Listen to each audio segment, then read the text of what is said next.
I think I didn't do anything wrong, just kept my boss happy so my team would keep our jobs. Then a courier arrived with a folder that felt heavy like a brick. Inside were legal papers with my name spelled perfectly and a list of dates I thought only I remembered. My boss Gareth was only trying to be supportive at the gala, and I was just showing him respect in return. Daniel, my husband, acted like the whole world had ended when he saw us standing close, as if 1 second of attention meant betrayal. The truth is, I worked hard for years in that office, and Gareth finally saw my value. If his hand lingered near me, that was not my fault. Daniel should have been proud that his wife was admired, but instead he looked wounded, like a child. The next morning, he asked questions that sounded more like accusations, and I told him he must have seen it from the wrong angle. I said he was embarrassed by his own insecurity, not by me. I made him breakfast to soften the mood, but he barely ate, just watched me. At work, Gareth smiled like nothing had happened and dropped a stack of files on my desk with a wink. That wink meant I was trusted, and I told myself it was about the project, not the person. When Daniel sent a long message later that night asking where I was, I answered short, saying I was busy with paperwork. He accused me of ignoring him, and I told him I needed space for my mental health. I repeated that phrase again and again until it sounded like truth, even to me. My sister Cara said I was being brave, that men can't handle a woman who is wanted by powerful people. My parents told me to focus on my career and let Daniel sulk if he wanted. Only his mother Marta looked at me with suspicion, like she knew the story didn't add up. I brushed it off and laughed louder whenever I could, because I would not let one man's jealousy ruin the respect I was finally getting. The night of the gala was supposed to be magical, at least for me. I wore a silver dress that clung just enough to remind everyone I still had a figure worth noticing. And Daniel stood at my side in his same grey suit, the one I had begged him to replace for years. We entered the ballroom together, but I could already feel his hesitation. The chandeliers shone over the tables, music from a string quartet floated through the air, and Gareth, my boss, waved at me from across the room like I was the most important guest there. Daniel's hand tightened on mine, but I pulled away quickly, saying I needed to greet colleagues. I told myself this was about networking, about proving my place in the company. Gareth reached me in seconds and smiled in a way that drew everyone's attention. He asked how the HR team was holding up under the new software rollout, and I answered, with a practiced confidence, letting the group see that he relied on me. I knew Daniel was watching from a distance, and part of me wanted him to see it. He needed to understand that his steady little job as an engineer was nothing compared to the influence Gareth had over me and my career. When Gareth touched my arm to guide me closer to the table, I didn't move away. Why should I? It was respect, not romance, and everyone could see we were professionals. Daniel's expression hardened, but I laughed extra loud so no one would notice his sulking. After dinner, when the champagne started flowing, Gareth suggested we step into the hallway to talk over a proposal for restructuring. I followed, and he leaned close, lowering his voice, saying how essential I was to him. His hand brushed against my waist, then slipped lower under the cover of my coat. For a moment I froze, but then I told myself it didn't matter. It was a second, nothing more, and if anyone saw, they would think he was steadying me. I caught Daniel out of the corner of my eye, standing only a few steps away. His eyes went wide, but I quickly laughed and adjusted my dress like nothing had happened. When he walked toward me, I told him he must be mistaken, that Gareth was only keeping me from tripping on the long hem. He didn't answer, just clenched his jaw. Gareth, smooth as ever, started talking loudly about the New Year's strategy, making it sound like everything was business. A photographer's flash went off right then, catching all three of us in the frame. I pretended not to notice, but inside I wondered what the camera had caught. Back inside the ballroom, Daniel kept his silence, which irritated me even more than his questions. I tried to draw him into conversations, but he only nodded, and my colleagues gave me sympathetic glances, as if I had brought a wet blanket as a date. Cara, my sister, who had managed to tag along as my guest's guest, leaned over, and whispered that Daniel looked like he was about to cry. She posted a picture of me with Gareth, captioning it, "Boss Energy," and ignored Daniel completely. My parents, who had been invited by chance through a family connection, said later that Daniel needed to loosen up and be happy for me. It was so clear that everyone else saw me as glowing, while he made himself small. I felt proud in that moment, even as I sensed the storm brewing in him. On the ride home, Daniel finally asked if Gareth had touched me. I told him not to embarrass himself, that he was inventing things out of jealousy. I reminded him how important Gareth was to my career, and that if he kept acting like a jealous teenager, people would start questioning his stability, not mine. He didn't argue, just stared out the window, with that same wounded look I hated. I thought silence meant victory, that I had convinced him. But when we got home, I noticed he didn't change into his pajamas or settle in with his usual book. He sat at the desk and opened the laptop, typing something I couldn't see. I teased him about working late, but he didn't answer. I felt irritation rise, so I told him again that he had imagined the whole scene. I said his angle must have made Gareth's hand look lower than it was, and if he really loved me, he wouldn't question me. I kissed his cheek quickly, but he didn't react. I went to bed telling myself I was in control. Still, I could hear the sound of the keyboard long past midnight, and I wondered what exactly he was writing. The next morning, I decided the best way to deal with Daniel's questions was to smother them in normal routine. I woke earlier than usual, made pancakes, and set the table like it was a holiday. When he came down, he looked tired, his eyes red like he hadn't slept. He asked me quietly if I wanted to talk about what happened in the hallway. I laughed it off and said he must have been standing at a strange angle, that nothing happened at all. I added that he was embarrassing me by clinging to an illusion. He just stared at the pancakes, not eating, and that silence made me snap. I told him that if he kept up with this negativity, he would ruin our family mornings, and Julian might pick up on his bad mood. Bringing up our son always worked, because Daniel never wanted conflict in front of him. So Daniel dropped the subject, but I could feel his suspicion still sitting at the table with us. At work that day, Gareth walked into the HR pod like nothing had happened. He dropped a stack of files on my desk, smiled, and told me he trusted me with the new reorganization project. Then later, around 9 at night, when I was still online, he sent a message with a wink emoji at the end. I told myself it was harmless, that maybe he added it by mistake, but a part of me felt powerful reading it. Daniel, of course, noticed me typing and asked what was so important at that hour. I told him I was doing paperwork, that I had to focus, and that he shouldn't disturb me. He said I was ignoring him, so I snapped that I needed space for my mental health. I repeated that line again and again until it sounded like truth.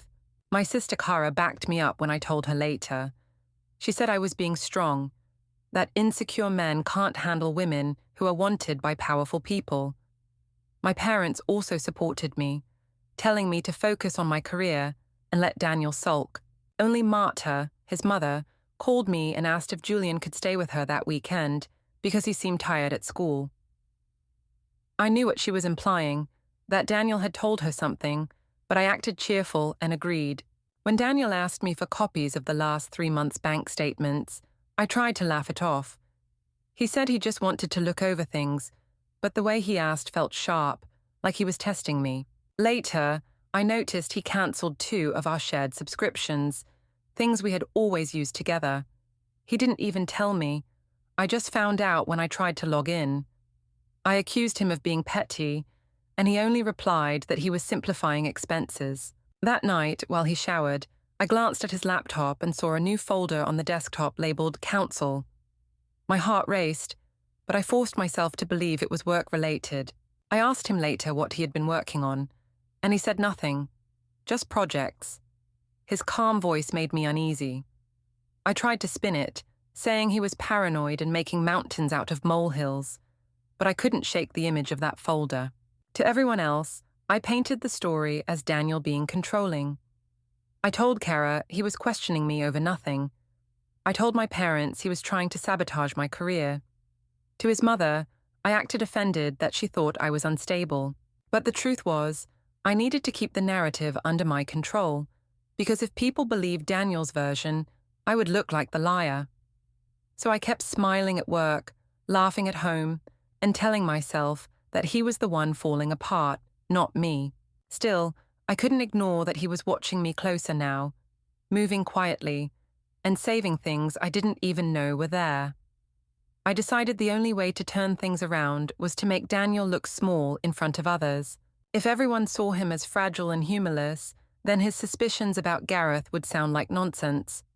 So when our friends invited us to dinner at the neighborhood cafe, I dressed in my brightest red blouse and walked in like nothing was wrong. Daniel followed, quiet as always, and I could see already how the contrast worked in my favor. While everyone laughed over drinks, I told a story about how Daniel once thought a coat hem was some kind of scandal at the gala. I said he nearly fainted because Gareth leaned too close. People laughed, and I leaned back in my chair, enjoying the sound. Daniel just sat there, not defending himself. That silence was better than any proof. I told myself it showed he had no argument. When Eloise, my college friend, repeated the joke a little louder, the whole table roared, and Daniel only looked down at his plate. I whispered that he needed to lighten up, but he gave no answer. Later, Kara posted a reel about small men blocking big energy, and I knew it was about him. I told her to keep it vague, but I loved the sting of it. At work, Gareth called me into a conference room after hours. He said he wanted to mentor me, to prepare me for a bigger role. He spoke about restructuring and asked me to come to dinner so we could review plans in peace. I agreed without hesitation, because that dinner was my chance to move up. Daniel, of course, noticed when I dressed up that evening, and he asked why I was going out so late. I told him it was a work thing, and he should stop asking questions. He only nodded, but his calm expression unsettled me. During the dinner, Gareth ordered the best wine and told me he valued me more than most of his team.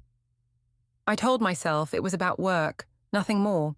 When the plates were cleared, he suggested we go upstairs to a suite he had booked, just to review the org chart without interruptions. I hesitated for a moment, but then reminded myself of the promotion, the influence, the security, so I followed him. As I stepped into the hallway, I noticed a small camera above the door blinking red. For a second, I wondered if it caught us together, but I brushed it off, convincing myself no one would ever look at the footage. Inside the suite, Gareth spread papers across the desk and leaned close again. I told myself it was business, even as my pulse quickened. Meanwhile, Daniel's silence grew colder at home. He stopped attending cafe meetups and didn't answer friends' messages. People began to say he was acting guilty, as if he had something to hide. I let them think that. It made me look like the strong one.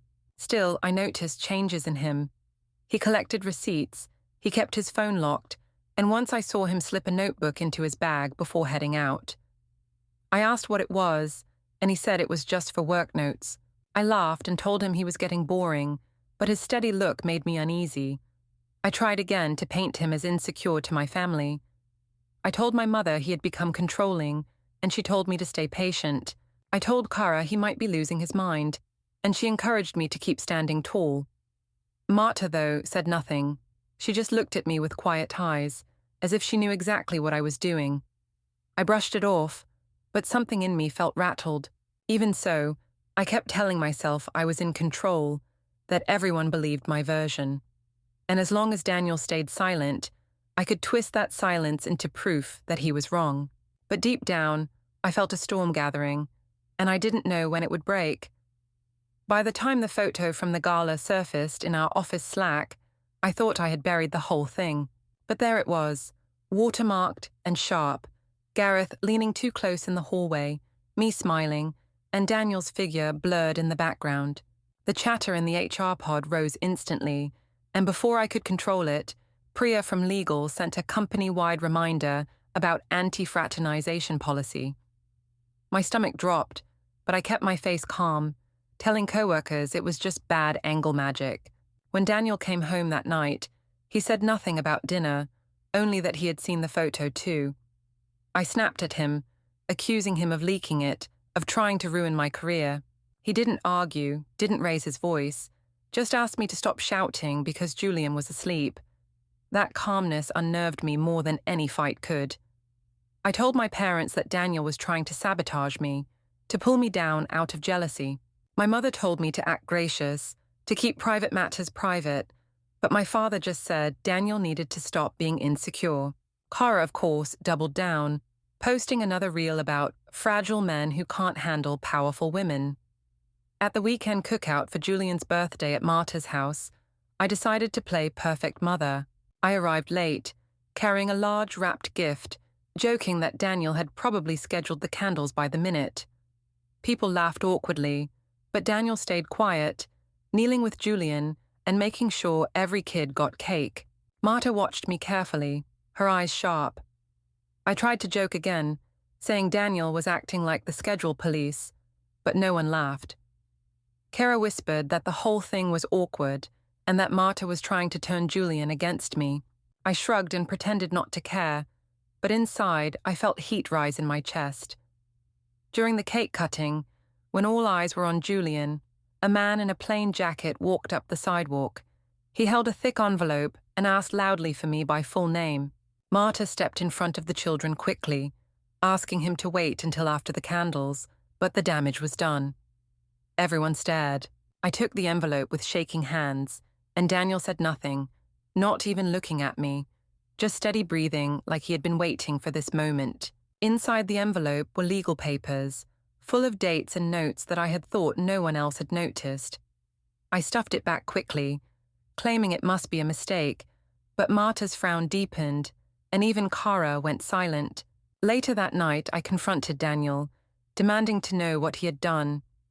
He said calmly that it was simply documentation, nothing more. I accused him of weaponizing paperwork, of making me look like a villain, but he didn't respond. Instead, he gathered Julian's school forms and placed them in a neat stack on the counter.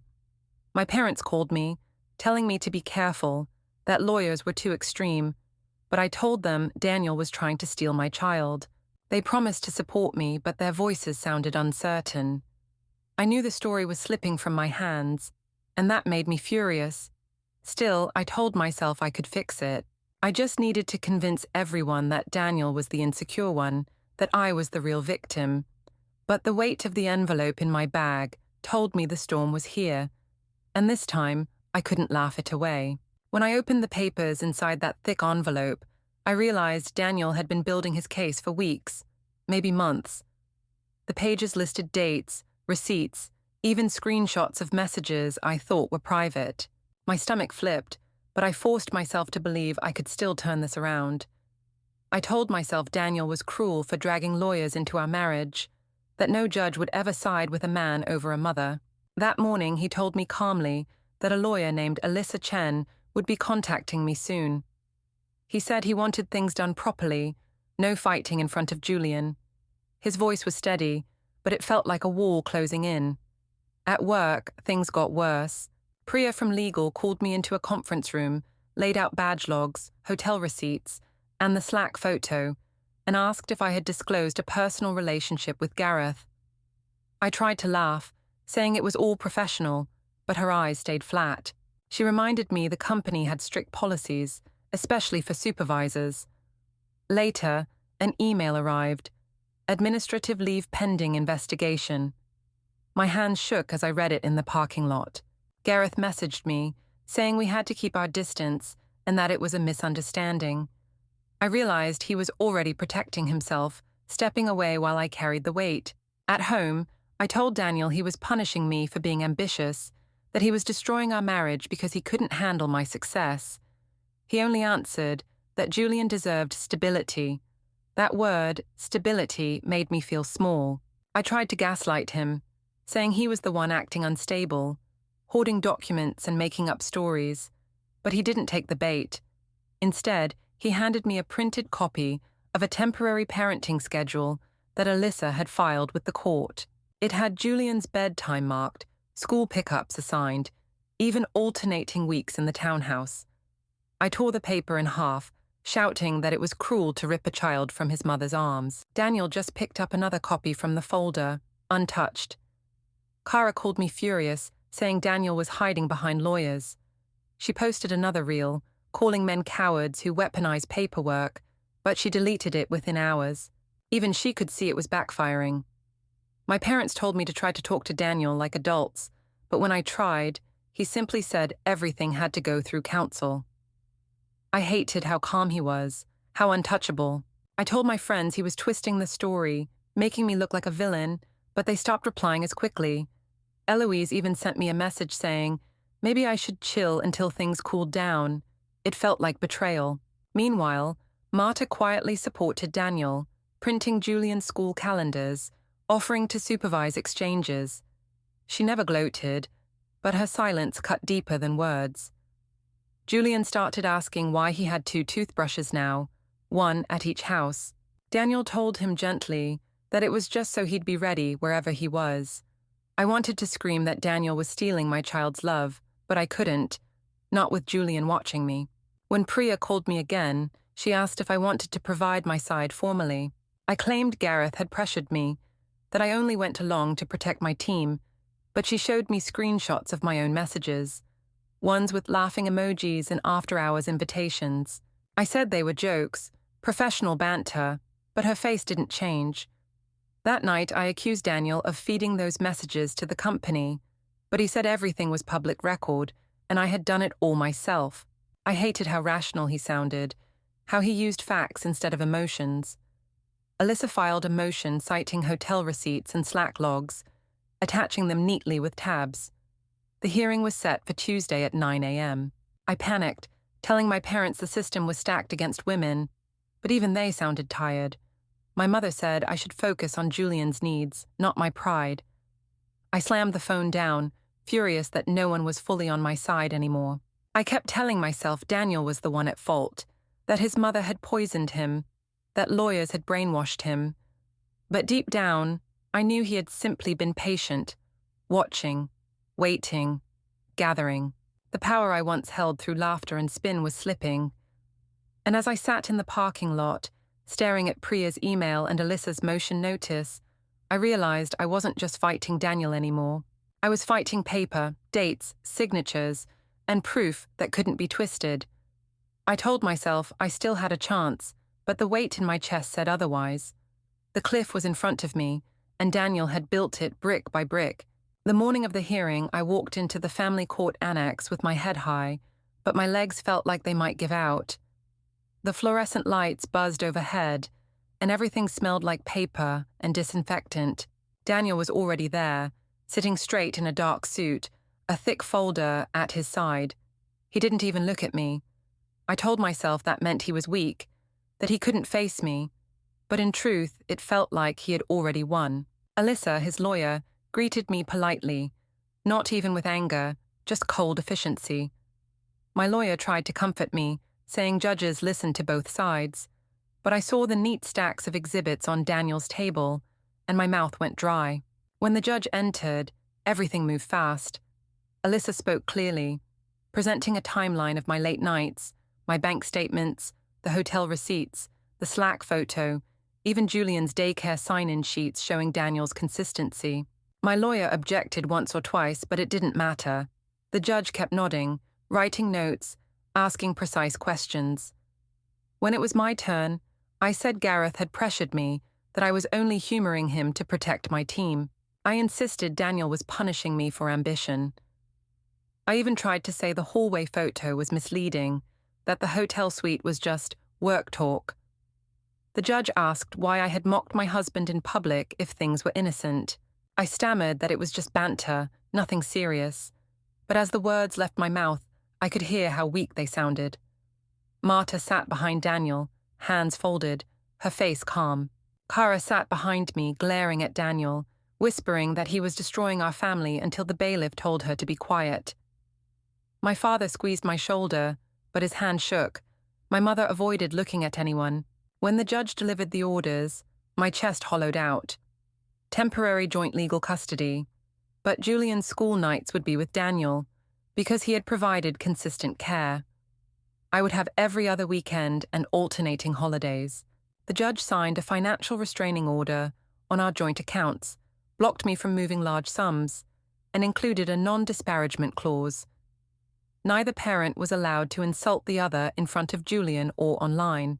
The judge also recommended therapy for Julian, noting the conflict between parents. My throat closed as I listened. I wanted to scream that this was unfair, that I was the mother, that none of this should matter. But Daniel simply nodded, accepted the folder, and looked at no one. Then the company meeting came. At HQ, Priya sat across from me with HR documents. She cited policy breaches, supervisor-subordinate entanglement, reputational risk, undisclosed relationship. Gareth had already resigned, his statement saying he wanted to pursue other opportunities. My demotion letter lay in front of me, reassigning me under a different division, with a warning file in my record. I tried to argue that I had been protecting the team, but Priya only said the logs and messages told another story. My voice cracked when I said Gareth had misled me, but she pointed to my own words, my own emojis, my own calendar entries. Leaving the office that day felt like walking out of a different life. Back at the townhouse, now half empty with Daniel's things gone, I stood in the kitchen surrounded by silence. Julian's artwork still hung on the fridge, bright stars and rockets taped in uneven rows, but the house felt foreign. I told myself I was still strong, still justified, that Daniel had turned everyone against me with his cold paperwork and careful strategy. But inside, I knew the truth. He had beaten me by being patient, by letting me destroy myself while he documented everything. The judge's words echoed in my head. Further status in 60 days. Everyone stood, papers shuffled. The bailiff opened the door. Daniel left first, steady, with the folder under his arm, never once looking back. And that was the moment I realized I had lost. Not to another woman, not to gossip, but to the quiet man I thought I could humiliate forever. Don't forget to hit like, subscribe, and turn on the bell so you don't miss the next story. Write in the comments from which city you are watching. Ding, ding, ding, ding.